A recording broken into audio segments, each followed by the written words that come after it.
Hashim bin Abdul Manaf bin Qusay bin Kilab bin Murrah bin Ka'ab bin Lu'ay bin Ghalib bin Fihri bin Malik bin Nadar bin Kinana bin Khuzaimah bin Mudrika bin Ilyas bin Mudar bin Nizar bin Ma'ad bin Adnan ila Ismail sallallahu ala Muhammad sallallahu alaihi wasallam sallallahu ala Muhammad sallallahu alaihi wasallam sallallahu ala Muhammad sallallahu alaihi wasallam. Assalamualaikum warahmatullahi ta'ala wabarakatuh. Waalaikumsalam warahmatullahi wabarakatuh.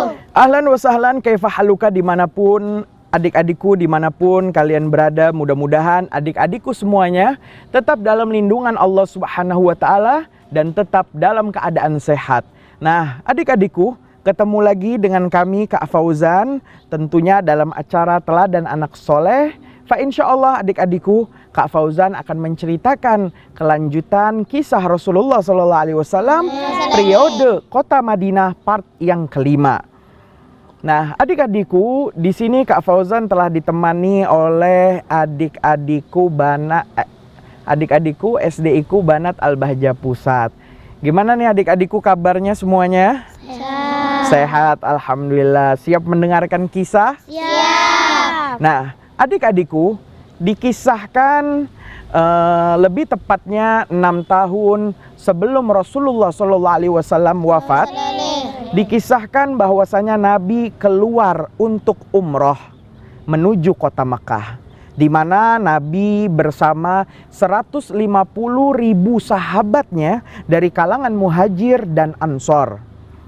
Nabi saat itu tidak membawa persenjataan dan pedang, karena tujuan ke Mekah adalah hanya untuk umroh menuju rumah Allah Subhanahu wa ta'ala. Pada saat itu orang-orang Quraisy di kota Mekah tahu nih adik-adikku, dengan apa yang akan dilakukan Nabi bersama 150.000 orang tersebut. Maka orang-orang Quraisy menghalangi kaum muslimin untuk datang ke kota Mekah. Dan adik-adikku, ketika ditanya, sedang apa engkau Muhammad menuju kota Mekah? Maka Nabi menjawab, kami hanya datang untuk melakukan umroh. Maka saat itu Nabi mengutus Sayyidina Utsman bin Affan untuk menjawab pernyataan mereka. Kemudian Sayyidina Utsman juga datang ke Mekah dengan tujuan untuk memberikan kabar baik tentang akan penaklukan kota Mekah kepada orang-orang lemah dari kaum muslimin yang masih tinggal di Mekah dan belum hijrah ke kota Madinah. Maka adik-adikku, tersebar kabar di kalangan muslimin yang belum memasuki wilayah Mekah bahwasanya Sayyidina Utsman bin Affan yang diutus oleh baginda Nabi telah dibunuh oleh kaum Quraisy.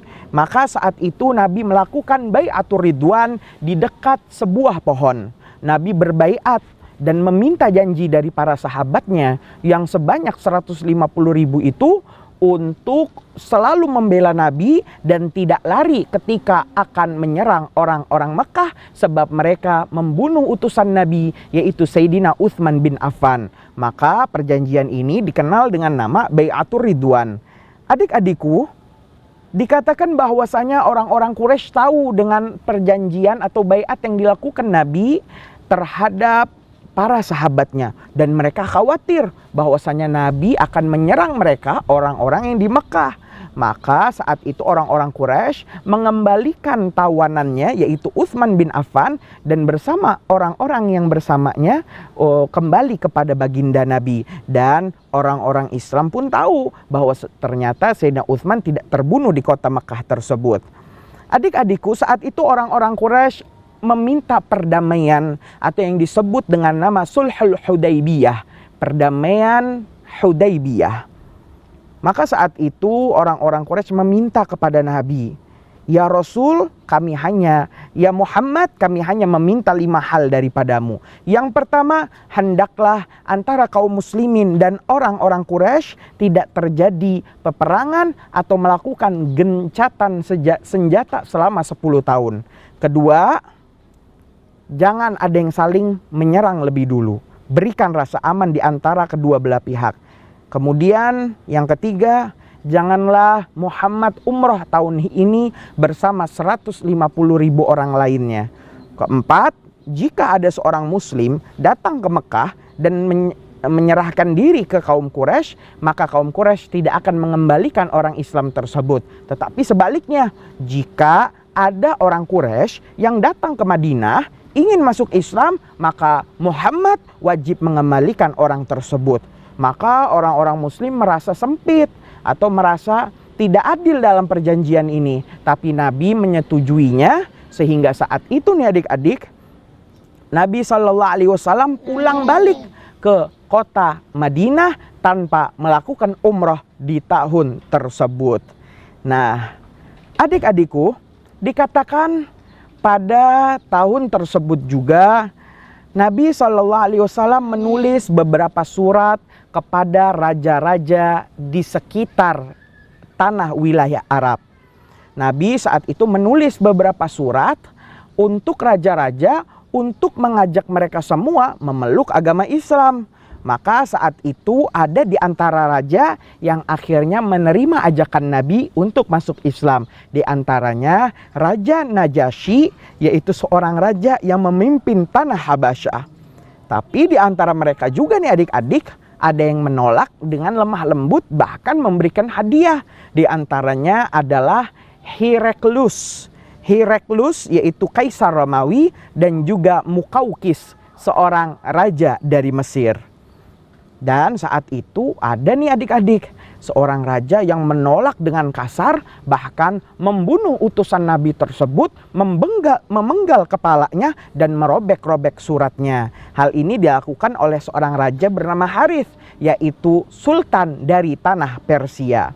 Nah, adik-adikku, setelah di tahun ini dikatakan tahun ke-6 Hijriah, Nabi ingin melakukan umrah tetapi dihalangi oleh kaum Quraisy dan melakukan perjanjian Hudaybiyah. Kemudian Nabi menulis beberapa surat kepada mereka. 1 tahun berikutnya, lebih tepatnya pada tahun ke-7 Hijriah, yaitu ketika Nabi berusia 60 tahun, di mana Nabi sudah sangat tua, berusia 60 tahun atau lebih tepatnya 3 tahun sebelum Nabi SAW wafat. Maka saat itu nih adik-adik, ada beberapa kejadian. Di antaranya adalah perang Khaybar, di mana Nabi SAW saat itu keluar bersama orang-orang Muslim untuk memerangi kaum Yahudi Bani Nadir, yang mana mereka berkhianat kepada Nabi dan bersekutu dengan kaum Quraisy dalam pengepungan kota Madinah di perang Khandak. Maka saat itu Nabi menyerang mereka Bani Nadir yang tinggal di tanah Khaybar. Nah adik-adik, kira-kira bagaimana ya kisah Nabi di tahun ke-7 ini di peperangan Khaybar? Kalau mau tahu, tetap bersama Kak Fauzan di Teladan Anak Soleh. Aku bangga jadi anak soleh. Allahumma shalli ala Sayyidina Muhammad. Allahumma shalli alaihi.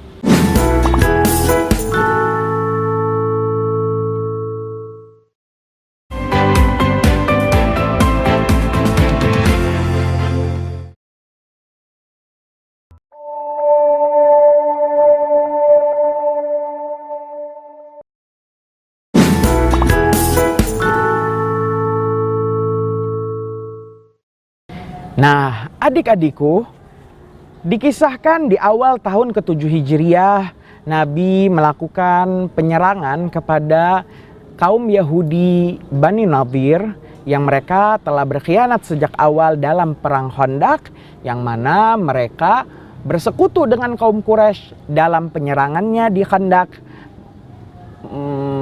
mengepung kota Madinah. Kemudian adik-adikku, Nabi SAW saat itu mengepung benteng Khaybar yang sangat kokoh dan sangat kuat.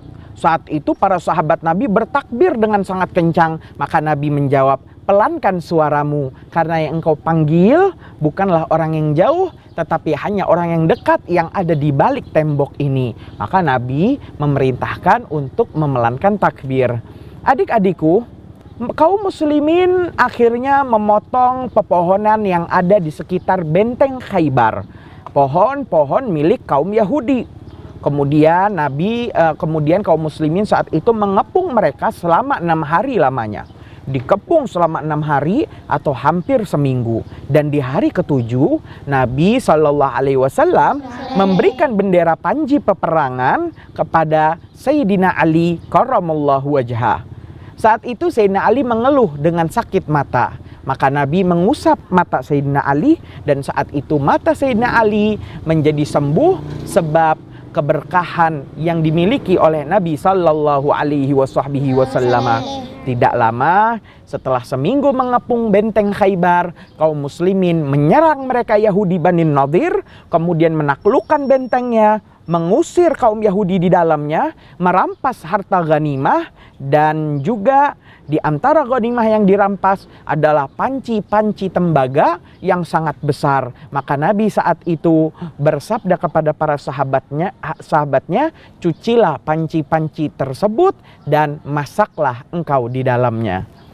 Adik-adikku, setelah peperangan dari tanah Khaybar dikatakan bahwasanya Nabi SAW melakukan umrah qadha, di mana pada tahun sebelumnya umrah Nabi dihalangi oleh orang-orang Quraisy dan melakukan perjanjian Hudaybiyah. Maka Nabi pun di tahun berikutnya datang untuk mengqadha umrohnya yang dihalangi oleh mereka. Tetapi saat ini Nabi datang bersama para sahabatnya membawa pedang dan juga persenjataan karena Nabi takut akan diserang oleh orang-orang Mekah.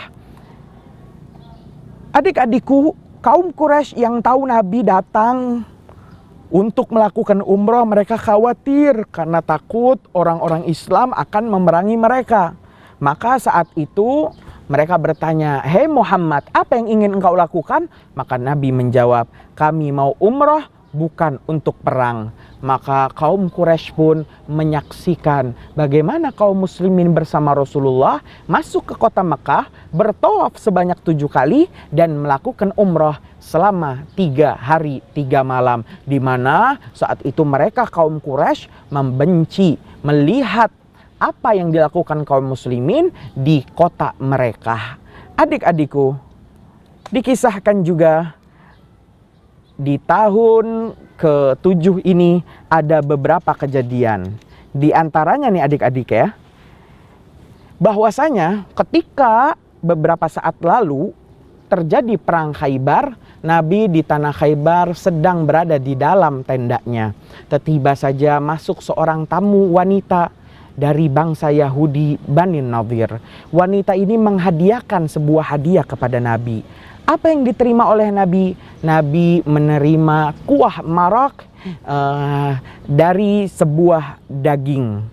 Maka saat itu sebuah kambing, tetapi ternyata nih adik-adik, kuah marok kambing tadi telah dibeli racun oleh wanita Yahudi tadi. Maka Nabi pun ketika ingin memakan daging tersebut, sepotong daging tersebut memasukkan ke dalam mulutnya, tiba saja Nabi diberitahu bahwasanya daging tersebut beracun. Maka Nabi langsung melepehkannya. Tetapi para sahabat Nabi yang telah mencicipi dan memakan banyak dari daging itu telah wafat semuanya kecuali Nabi sallallahu alaihi wasallam. Maka untuk menghilangkan efek daripada racun tersebut, Nabi sallallahu alaihi wasallam langsung membekam dirinya, mencanduk dirinya dan mengeluarkan darah-darah yang telah bercampur dengan racun dari daging wanita Yahudi tersebut. Setelah itu wanita tadi dikisahkan didatangkan ke tenda baginda sallallahu alaihi wasallam. Wanita tadi ditanya, "Apa yang sedang kau lakukan?" Maka wanita tadi menjawab, "Seandainya ia betul-betul seorang nabi, pasti dia akan selamat. Tetapi jika dia Muhammad bukan seorang nabi, mudah-mudahan Allah Subhanahu wa taala mencelakainya." Maka saat itu jelas Nabi SAW selamat dan tetap hidup selama 3 tahun lamanya setelah kejadian tersebut. Adik-adikku, pada tahun yang sama Rasulullah SAW menikahi seorang istri yang bernama Safiyah binti Huyai. Kemudian di tahun itu juga Nabi SAW melarang untuk para sahabatnya nikah mut'ah atau kawin kontrak, di mana kawin kontrak pernah dihalalkan di zaman Nabi. Dikisahkan para sahabat bersama baginda Nabi melakukan perjalanan yang sangat panjang hingga tiba di sebuah perang, dan memang begitulah adik-adikku, para sahabat mengeluh ke hadapan Nabi karena telah banyak memakan daripada daging onta yang menyebabkan mohon maaf dikatakan bahwasanya air mani kami ya Rasulullah telah menetes-netes karena kami banyak memakan daging onta yang sangat panas. Maka saat itu sedangkan ya Rasulullah istri-istri kami berada jauh di kota Madinah, maka bagaimana solusinya? Maka saat itu Nabi mengatakan, silakan engkau cari wanita-wanita di kampung tersebut, berikan maharnya dan nikahilah dia dengan nikah mut'ah. Maka nikah mut'ah dikatakan pernah dihalalkan oleh Nabi sebanyak 2 kali, yaitu nikah di mana tidak perlu ada saksi, tidak perlu ada wali dari si wanita, dan dikatakan nikah mut'ah tersebut adalah di waktu dan tidak ada hubungan darah setelahnya, walaupun seorang wanita tadi hamil setelahnya. Tetapi pada tahun ini Nabi SAW telah melarang nikah mut'ah selama-lamanya dan tidak diperbolehkan lagi hingga saat ini untuk melakukan kawin kontrak. Selanjutnya pada tahun yang sama Nabi SAW melarang para sahabatnya untuk memakan daging keledai, ya, daging khimar ahli, maka Nabi melarangnya. Ma'asyiral adik-adikku, dikatakan juga bahwasanya ketika Nabi SAW pulang dari tanah Khaybar, kaum muslimin yang telah hijrah ke negeri Habasyah selama 10 tahun mereka bertemu Nabi dan pulang ke kota Madinah. Di antara mereka adalah Ja'far bin Abi Thalib dan juga Abu Musa al-Ash'ari, yang mana mereka telah mukim di negeri Habasyah selama 10 tahun lamanya. Nah adik-adikku, kira-kira ada kejadian apa lagi nih pada tahun ke-7 Hijriah di saat Nabi berusia 60 tahun di kota Madinah? Kalau mau tahu tetap bersama Kak Fauzan di Teladan Anak Soleh. Aku bangga jadi anak soleh. Allahumma shalli ala sayyidina Muhammad. Allahumma shalli alaihi.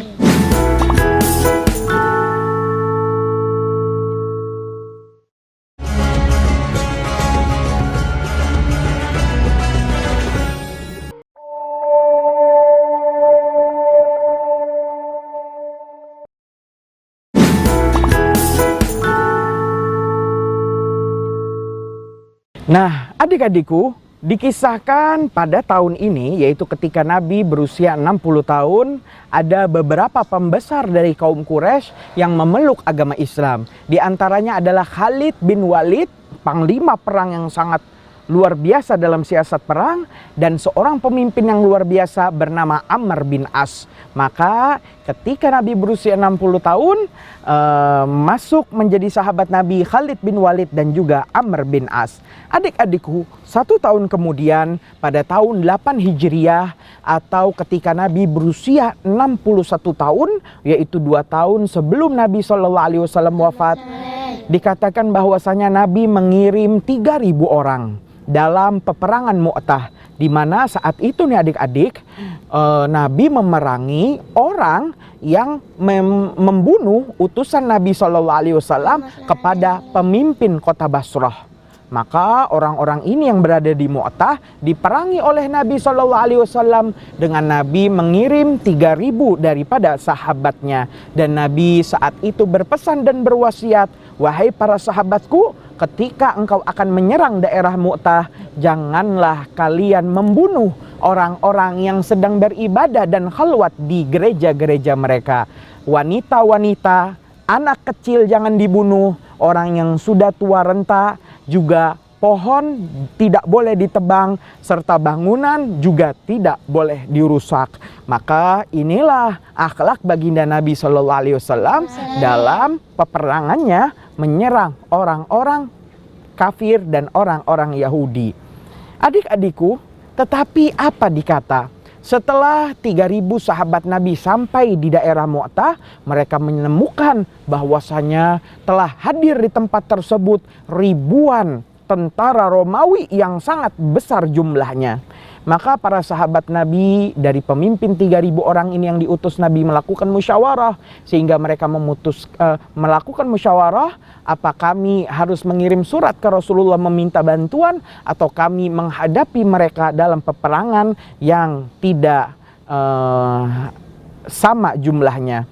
Maka para sahabat memutuskan untuk melakukan perang. Maka saat itu orang-orang muslim yang hanya 3.000 orang menyerang tentara Romawi yang sangat kuat dan banyak jumlahnya, sehingga dikatakan bahwasanya seorang ketua panglima bernama Zaid bin Harithah yang memegang bendera panji Islam saat itu pun dibunuh. Ketika dibunuh, bendera tadi sebelum jatuh dan tanda kalahnya perang, bendera tadi langsung dipegang oleh seorang sahabat Nabi bernama Ja'far bin Abi Thalib. Sehingga Ja'far bin Abi Thalib yang memegang panji bendera tadi dengan tangan kanannya, tangannya pun ditebas sehingga bendera tadi dipindah ke tangan kirinya. Sesampainya di tangan kirinya pun ditebas dan terputus sehingga panji tadi diapit oleh kedua kakinya. Maka ketika dibunuh sahabat Ja'far bin Abi Thalib, bendera tadi pun langsung dipegang oleh sahabat lainnya bernama Abdullah bin Rawaha. Sehingga dikatakan nih adik-adik, Abdullah bin Rawaha pun dibunuh dan panji langsung dipegang oleh seorang sahabat bernama Khalid bin Walid. Dan di tangan Khalid bin Walid peperangan dimenangi oleh kaum muslimin. Nah, adik-adikku, itulah adik-adikku apa yang dikisahkan di dalam perang Mu'tah. Di perang ini juga dikatakan bahwasanya nih adik-adik, ya, pada 1 tahun sebelumnya dikatakan bahwasanya seorang sahabat Nabi bernama Usamah membunuh seseorang dalam peperangan yang sedang terpojok. Jadi dikatakan 1 tahun sebelum perang Mu'tah, seorang sahabat bernama Usamah saat itu memerangi orang-orang musyrik.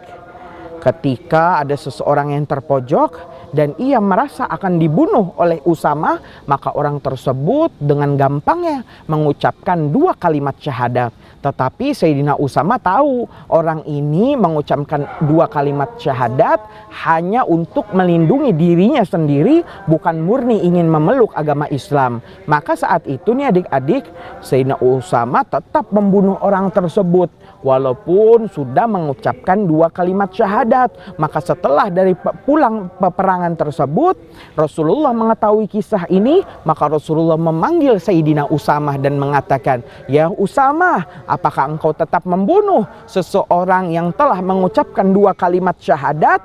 Maka saat itu Nabi marah dan Nabi memerintahkan kepada Sayyidina Usamah untuk melakukan pembebasan budak sebagai kafarah dari pembunuhan yang keliru atau yang salah. Adik-adikku, pada tahun yang sama, yaitu tahun ke-7 Hijriah, 1 tahun sebelum perang Mu'tah, Nabi Shallallahu Alaihi Wasallam menikah dengan seorang wanita bernama Maimunah binti Harith Hilaliyah, yang mana Maimunah adalah istri terakhir yang dinikahi oleh Rasulullah SAW yang saat itu Nabi berusia 60 tahun.